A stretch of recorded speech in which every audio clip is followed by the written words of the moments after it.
Hello guys, this is Assistant Professor Ramesh Daska from Energy Institute of Engineering and Technology. In this session, we are going to discuss metal semiconductor junction. Now basically, till date we have understood about the semiconducting junction in which we are taking p-type and n-type material, and when we are fusing them, what is happening? The junction is created. In this case, we will be discussing metal semiconductor junction. In that, we will be taking one side metal, another side it will be semiconductor, and when we are fusing them, a junction is created. We are going to discuss the same throughout the session. So, basically, what is a metal semiconductor junction? A metal semiconductor junction is a type of the electrical junction in which metal comes in close contact with the semiconducting material. In that, specifically, it can be rectified or a non-rectified mode. Rectifying, it operates in only one direction. Non-rectified would be operating in the both the direction. Now, a metal semiconductor junction or NMS junction typically uses N-type semiconductor and metals like platinum, molybdenum, chromium or tungsten. So once you are using a metals, it can be of any type, but we prefer that on the other side you are using an N-type semiconductor. So now, when we are going through this, so before that we will discuss certain points. Now what is the work function phi? It is the minimum energy required to transfer electron from the point within the solid to a point outside its surface. Okay, so the point from where it is at the rest and from when it becomes free, the amount of energy required while doing this work is known as work function. The next point is electron affinity, that is chi n. The amount of the energy released or spent. Okay, so it can be energy released or spent when an electron is added to a neutral atom or a molecule. That's your electron affinity. Now, a metal semiconductor junction can be of the two types. First, Schottky junction, in which the condition is that phi or work function of metal is greater than the work function of semiconducting material. Now, when you are going with the second type, it's an ohmic and ohmic. You say that the work function of the metal is comparatively less than the work function of the semiconductor. So you can say that Schottky is a rectifying one and ohmic junction is a non-rectifying junction or non-rectifying type. So first we will go with the Schottky junction or the rectifying one. In that we can see that a Schottky junction is formed when a work function of metal is more than the semiconductor. So this is our the primary condition that is to be satisfied. In that you can see that now before their contact, when they are apart from each other, you can see that there is a metal. It has got a Fermi level, and we know that Fermi level is just about the valence, everything is same. Okay, as in metal you don't have much forbidden gap, the Fermi level is at the center. And work function is comparatively there. Now on the semiconducting side you can see that now we have got valence band, conduction band, Fermi level near to the conduction as it is an n-type. Okay, and the work function phi. And we know that when a work function of metal, you can see that if electron is residing on EF, it requires comparatively more energy to get out. Vice versa in n-type, you can see that it requires comparatively less energy. That's why the work function of metal is greater than the work function of your semiconducting material.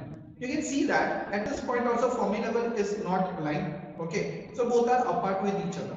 Now when we go, we are contacting them.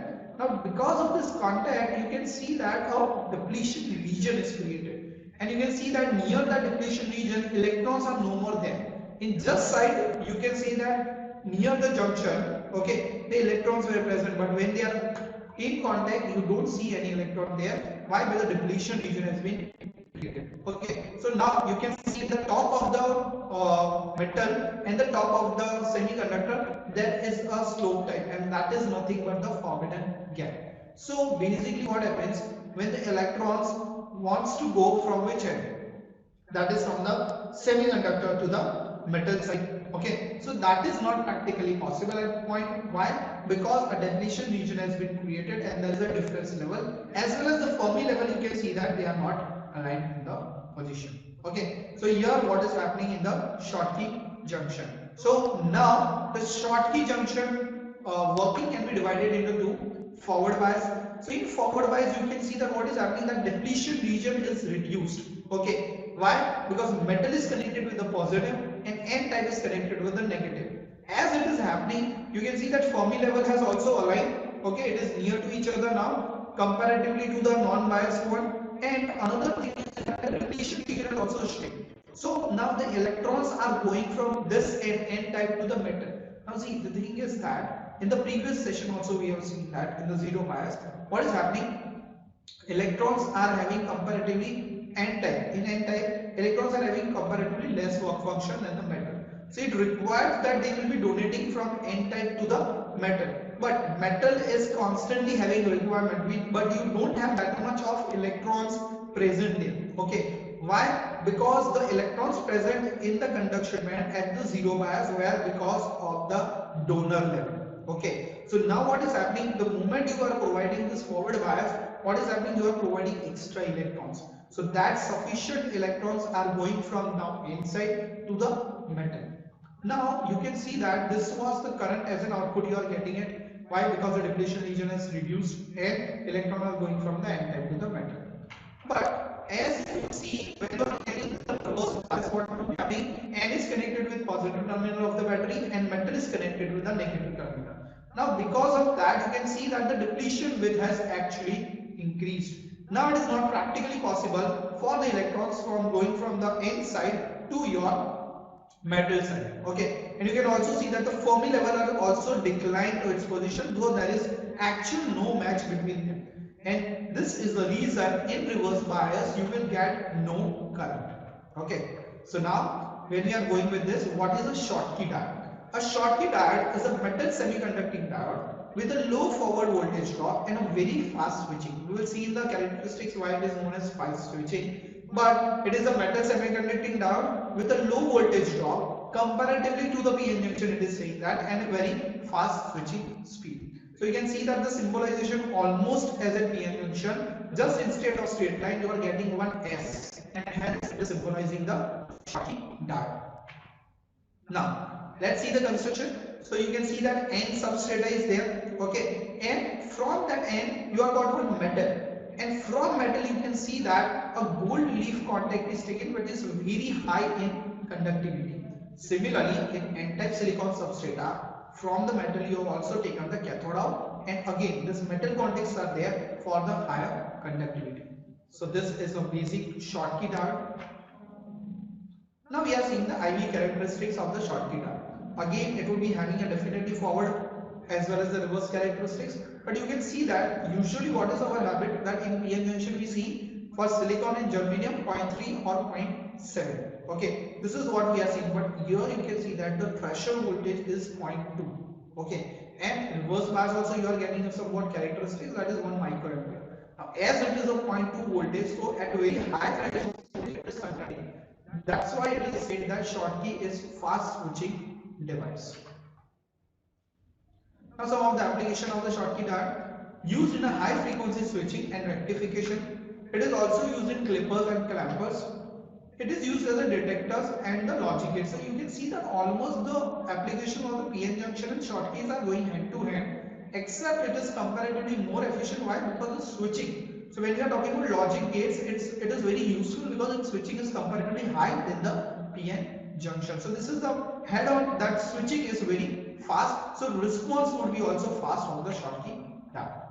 Now the next we are going with the ohmic junction. It is said that is a non-rectified, means conduction can be on the either side. So let's begin. An ohmic junction is formed when a work function of the metal is comparatively less than the semiconductor. So you can see from the diagram that the work function. Now work function means you can see that from an electron to get the outside world, it's comparatively less than the whatever the n-type semiconductors are utilized. Okay, so now the case is the metal can donate electrons a lot. Okay, so 10 raised to 22 it's per unit, it's got the heavy amount of the electrons. Comparatively semiconductor is having the lesser electron, and you know that all the electrons residing in the conduction band are due to the which one? Donor level. Okay, but here in case this is the before contact, but when you are going with contact, you can see that, see, the region is created, but this cannot be seen as a depletion region. Why? Because you can see that on the region when it is fused, you can see an exceptional amount of electrons present. So here it is no more a depletion region, but the region is that created near this two. metal in the semiconductor, their electron presence is comparatively high. Okay, so that is nothing but content. And here metal is transferring as its ohmic function is comparatively less than of the semiconductors. So now the accumulation region that is always higher in conductivity due to the presence of the electrons, that is the only reason ohmic region or ohmic junction acts like a resistor, conducting it forward as well as the reverse bias both.